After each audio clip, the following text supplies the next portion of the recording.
بسم اللہ الرحمن الرحیم۔ جامعہ فریدیہ سے میرا استعفیٰ، چند حقائق و وجوہات۔ جامعہ فریدیہ اسلام آباد میں تقریباً 29-30 سال خدمات سر انجام دینے کے بعد اب میں نے وہاں سے استعفیٰ دے دیا ہے۔ استعفیٰ کے پس پردہ حقائق اور اس کی وجوہات کی تفصیل میں جائے بغیر صورتحال کی وضاحت کے لیے اپنے مسلمان بھائیوں بالخصوص علماء طلباء کی خدمت میں کچھ وجوہات اور اس کے چند حقائق پیش کر رہا ہوں۔ میرے استعفیٰ کی سب سے بڑی وجہ تو میری اور حضرت مولانا عبدالعزیز صاحب حفظہ اللہ کی سوچ اور فکر کا اختلاف ہے، جو حضرت مولانا کے بیانات، ارشادات، ان کے طریقہ کار اور عملی اقدامات سے بالکل واضح اور عیاں ہے، اور اس پر مزید کچھ کہنے سے بات طویل ہو جائے گی، اور سوچ و فکر کا یہ اختلاف بڑے طویل عرصے سے ہے۔ لیکن اس اختلاف کے باوجود حضرت مولانا عبدالعزیز صاحب حفظہ اللہ نے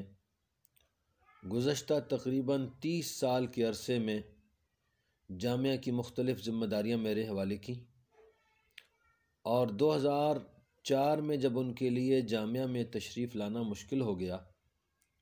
تو انہوں نے صدر مدرس کی ذمہ داری بھی اصرار کے ساتھ میرے سپرد کر دی۔ سوچ و فکر کے اسی اختلاف کی وجہ سے 2007 میں جب انہوں نے لال مسجد سے تحریک کا آغاز کیا تو ہم نے ان کے طریقہ کار سے اختلاف کیا، اور مجھ سمیت جامعہ کے کئی اساتذہ نے جامعہ چھوڑنے کا فیصلہ کر لیا۔ لیکن تعلیمی سال پورا ہونے سے پہلے رجب کے مہینے میں لال مسجد کا تاریخی اور ظالمانہ آپریشن شروع ہو گیا، جس کے نتیجے میں جامعہ سیدہ حفصہ G6 مسمار ہو گیا اور جامعہ فریدیہ بند کر دیا گیا۔ تو اب میں چند اساتذہ سمیت جامعہ فریدیہ کی چوکیداری کے لیے جامعہ میں بیٹھ گیا۔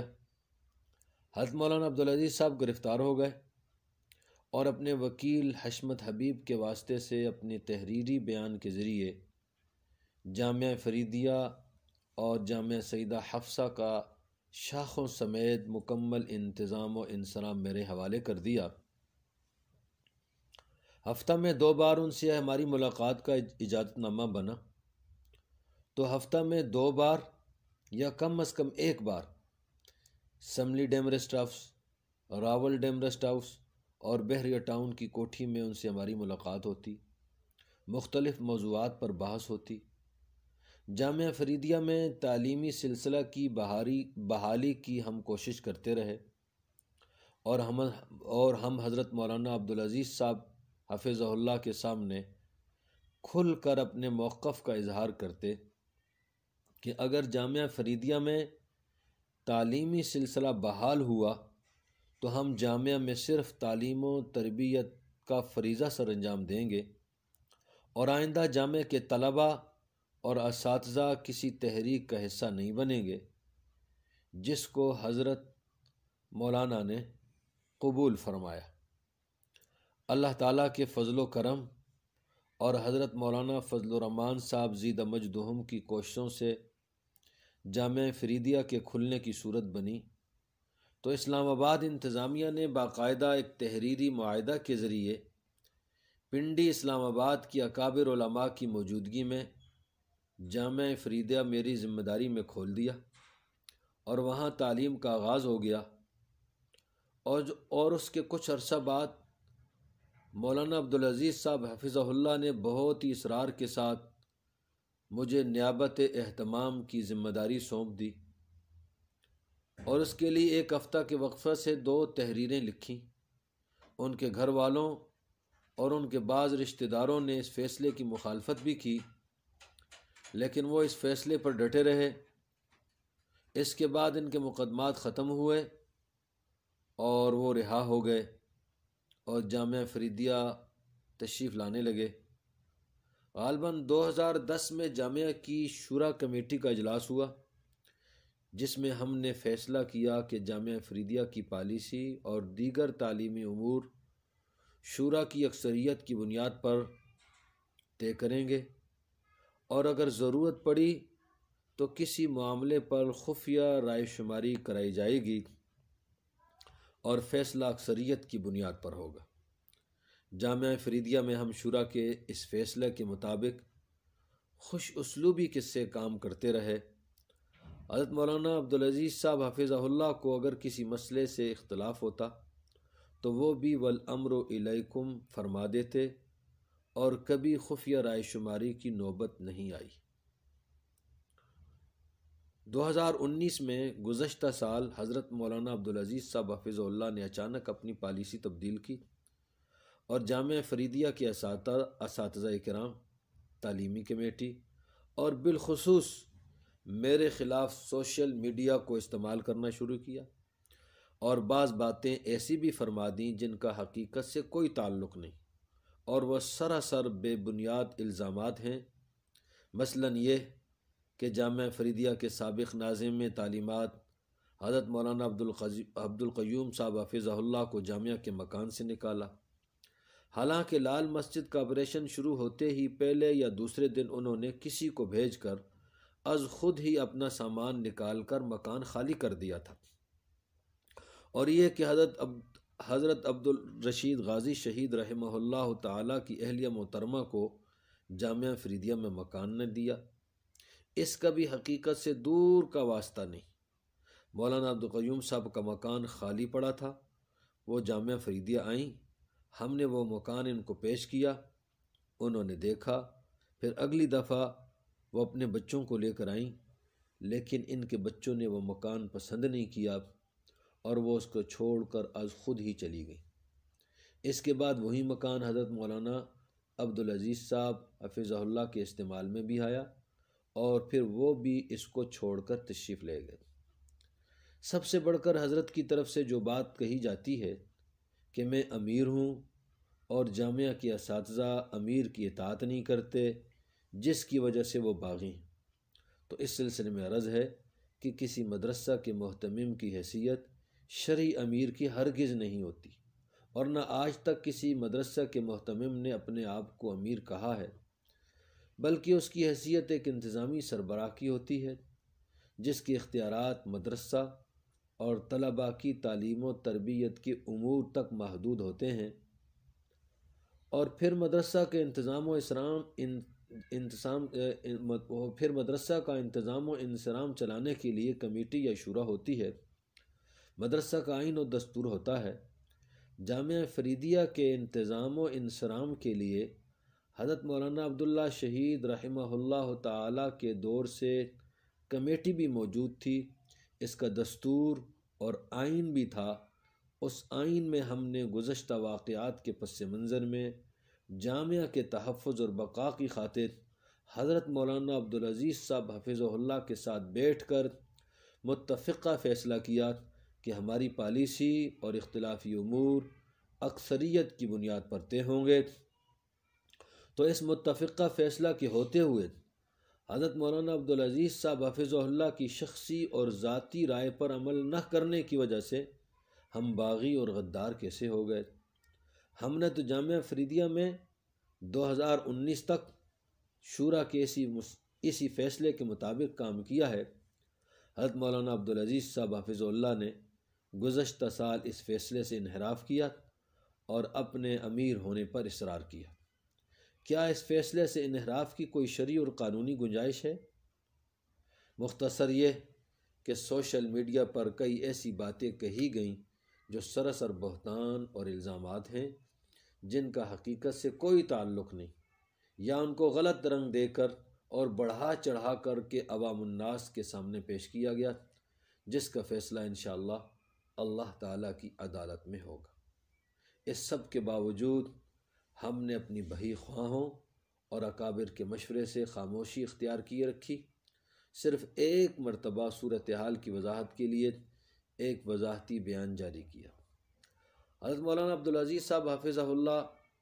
ہم پر دباؤ بڑھانے کے لیے سوشل میڈیا کے استعمال کے ساتھ 2 مرتبہ جامعہ فریدیہ میں رات کے اندھیرے میں جامعہ سیدہ حفصہ کی طالبات کو لے کر آئے۔ دوسری مرتبہ 15 اور 16 نومبر 2020 کی درمیانی رات تشریف لائے، میرے گھر پر تالا لگا کر مجھے محصور کیا اور میرے اسباق بھی تبدیل کیے۔ پھر اساتذہ کرام کی ایک مصالحتی کمیٹی بنائی اور ان کو ایک نئی شورا بنانے کا کہا اور شورا کے فیصلے کی پابندی کا قول و قرار کیا، اور کمیٹی کے ارکان تقریباً 3 دن تک کوشش کرتے رہے، اور آخر میں حضرت مولانا نے حسب سابق اپنے امیر ہونے اور اپنے پاس مکمل اختیار رکھنے پر اصرار شروع کر دیا۔ اس دوران حضرت مولانا عبدالعزیز صاحب حفظہ اللہ کی طرف سے مصالحتی کمیٹی کے سامنے یہ بات بھی رکھی گئی کہ موجودہ اختلاف کو ختم کرنے کے لیے ہم طلباء سے رائے شماری کرا لیتے ہیں، جس کے ساتھ طلباء کی اکثریت ہو اس کو سارے اختیارات اور انتظام سپرد کر دیتے ہیں، لیکن مجھ سمیت مصالحتی کمیٹی نے متفقہ طور پر اس کو مسترد کر دیا کہ اس سے طلباء میں اختلاف بڑھ جائے گا، ہنگامہ ہو جائے گا اور پھر اس کو سنبھالنا مشکل ہو جائے گا۔ حضرت مولانا نے بھی اس کو قبول فرمایا، اور جب عصر کی نماز کے لیے تشریف لے گئے تو میری غیر موجودگی میں عجیب طریقے سے از خود ہی رائے شماری کرائی، جس کا نقصان یہ ہوا کہ طلباء کے درمیان آپس میں سخت بحث و مباحثہ کا بازار گرم ہو گیا، اور وہ ایک دوسرے پر الزامات تراشی اور زبان درازی کرنے لگے۔ اور پھر دوسرے دن فجر کی نماز کے بعد تو بعض طلباء حضرت مولانا کے بیان میں ان کے سامنے کھڑے ہو گئے، تو کچھ طلباء ان کے مد مقابل کھڑے ہوئے، جس سے تصادم اور ٹکراؤ کی صورتحال پیدا ہوگی۔ اساتذہ کرام نے بیچ میں پڑھ کر طلباء کو مسجد سے باہر نکال دیا، جس سے وقتی طور پر تصادم کا خطرہ ٹل گیا، لیکن بعض اقدامات سے خون خرابی اور ٹکراؤ کی صورتحال پیدا کی جا رہی تھی، تو میں نے اپنے اکابر علماء سے مشورہ کیا، تو ان حالات میں انہوں نے مجھے تصادم اور ٹکراؤ سے بچنے کا اور جامعہ سے الگ ہونے کا مشورہ دیا کہ اگر خاکم بدہن جامعہ میں اس طرح کی صورتحال پیدا ہو گئی تو جامعہ بند ہو جائے گا اور پھر اس کا دوبارہ بحال ہونا بہت مشکل ہوگا۔ میں نے جامعہ کے اساتذہ کرام کو اپنے فیصلے سے آگاہ کر کے ان کو اعتماد میں لینا مناسب سمجھا۔ اساتذہ کرام اس مقصد کے لیے ایک کمرے میں جمع ہوئے۔ میں نے انہیں جب اپنے فیصلے سے آگاہ کیا تو ان میں سے اکثریت نے بیک زباں کہا کہ پھر آپ اکیلے نہیں جائیں گے، ہم سب آپ کے ساتھ جائیں گے۔ اسی مجلس میں حضرت مولانا عبدالعزیز صاحب حفظہ اللہ بھی اس کے تھوڑی دیر بعد تشریف لائے، تو میں نے انہیں اپنے فیصلے سے آگاہ کیا، تو اس پر ان کے سامنے بھی اساتذہ کرام کی اکثریت نے کہا کہ ہم بھی ان کے ساتھ جائیں گے۔ جب یہ صورتحال سامنے آئی تو حضرت مولانا عبدالعزیز صاحب حفظہ اللہ نے فرمایا کہ پھر میں ہی چلا جاتا ہوں۔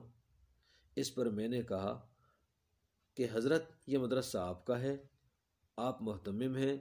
آپ یہاں رہیں، ہم جائیں گے۔ کچھ دیر تک ہم آپس میں یہ بات دہراتے رہے تو حضرت مولانا نے فرمایا کہ آپ کے جانے سے پوری جماعت جاتی ہے، میں اتنی بڑی جماعت کہاں سے لاؤں گا؟ اس پر اساتذہ کرام نے فرمایا کہ حضرت پھر آپ ناراض ہو کر نہ جائیں، جب چاہیں جامعہ تشریف لایا کریں۔ اس کے بعد حضرت نے اساتذہ کرام کی موجودگی میں طلباء سے مسجد میں الوداعی گفتگو کی اور بہت مناسب گفتگو کی، اور مجھ سمیت کئی اساتذہ کرام سے گلے مل کر گیٹ سے باہر تشریف لے گئے۔ سامان گاڑیوں میں رکھ دیا گیا، گاڑی میں بیٹھ بھی گئے۔ پھر اچانک ایک گاڑی میں جامعہ سیدہ حفصہ سے 3 استانیاں آئیں اور کہنے لگیں کہ اگر حضرت مولانا عبدالعزیز صاحب جامعہ فریدیہ سے گئے تو ہم جامعہ سیدہ حفصہ سے استعفیٰ دے دیں گی، اور یہ کہہ کر مولانا کو انہوں نے گاڑی سے اتار لیا۔ اور پھر ظہر کے بعد حضرت مولانا نے مجھے اساتذہ کرام کے ذریعے پیغام بھیجا کہ اگر آپ نے جانا ہے تو خوش اسلوبی سے چلے جائیں، اور اگر ہو سکے تو طلباء کو کچھ نصیحت کر کے جائیں۔ میں نے مناسب سمجھا کہ اگلے دن خوش اسلوبی سے حضرت مولانا عبدالعزیز صاحب حفظہ اللہ کو مل کر جاؤں گا، لیکن ظہر کے بعد سے ہی انہوں نے مجھے پیغام بھیجنا شروع کر دیا کہ آپ سمیت 3-4 اساتذہ فوری طور پر چلے جائیں، اور مغرب کے بعد تک وفود کا یہ سلسلہ جاری رہا تو میری پریشانی اور ٹینشن اس حد تک بڑھ گئی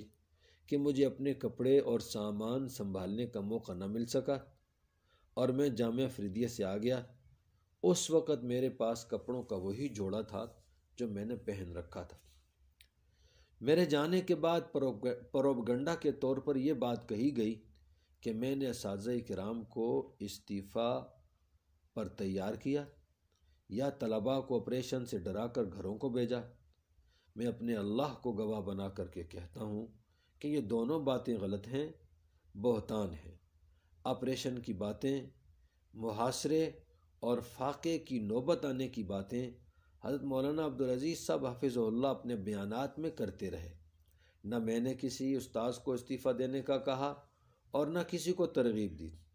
تقریباً 61 اساتذہ کرام میں سے 51 اساتذہ کرام نے از خود اپنی مرضی سے استعفیٰ دیا۔ جب اتنی بڑی تعداد میں اساتذہ کرام نے استعفیٰ دیا تو طلباء کی پریشانی بڑھ گئی اور وہ بدھ شام کو ہی جانا شروع ہو گئے تھے، اور جمعرات کے دن تو طلباء کی اکثریت جامعہ سے چلی گئی۔ جمعرات اور جمعہ کی درمیانی رات انتظامیہ نے بجلی بند کر دی۔ میں اسی رات جامعہ فریدیہ سے نکلا۔ مجھے تو آپریشن کا کوئی امکان نظر نہ آیا۔ میرے جانے کے بعد بروز جمعہ کو جامعہ فریدیہ میں آنا جانا بھی بحال ہو گیا اور حالات معمول پر آنا شروع ہو گئے، حالانکہ اس وقت حضرت مولانا عبدالعزیز صاحب حفظہ اللہ جامعہ فریدیہ میں ہی تھے۔ ان ساری گزارشات کا حاصل یہ ہے کہ 2007 کے لال مسجد آپریشن کے بعد جامعہ فریدیہ کے تحفظ اور بقا کے لیے میں نے 1 سال محصور ہو کر گزارا۔ پھر گزشتہ سال اکابر علماء کرام نے جامعہ فریدیہ کے تحفظ و بقا کے لیے ہی مجھے نہ جانے کا مشورہ دیا، اور اب انہوں نے ٹکراؤ اور خون خرابے سے بچنے کے لیے جامعہ فریدیہ سے الگ ہونے کا مشورہ دیا کہ تصادم اور ٹکراؤ کے نتیجے میں جامعہ بند نہ ہو جائے۔ اب میں جامعہ فریدیہ سے الگ ہو گیا ہوں۔ بہت سارے دوست اور احباب کو حقیقی صورتحال معلوم نہ تھی، تو بعض ساتھیوں کے اصرار پر اصل صورتحال کی وضاحت کے لیے یہ باتیں عرض کی ہیں۔ اب میری تمام مسلمان بھائیوں، بالخصوص ابنائے جامعہ فریدیہ اور جامعہ فریدیہ سے وابستہ مخلص ساتھیوں سے گزارش ہے کہ سوشل میڈیا پر اب اس موضوع کو بند کر دیں اور فتنے اور شرانگیزی والے تبصروں اور تجزیوں سے اجتناب کریں۔ اللہ تعالیٰ جامعہ فریدیہ کی حفاظت فرمائے اور اس کو دن دگنی رات چگنی ترقی عطا فرمائے۔ آمین ثم آمین۔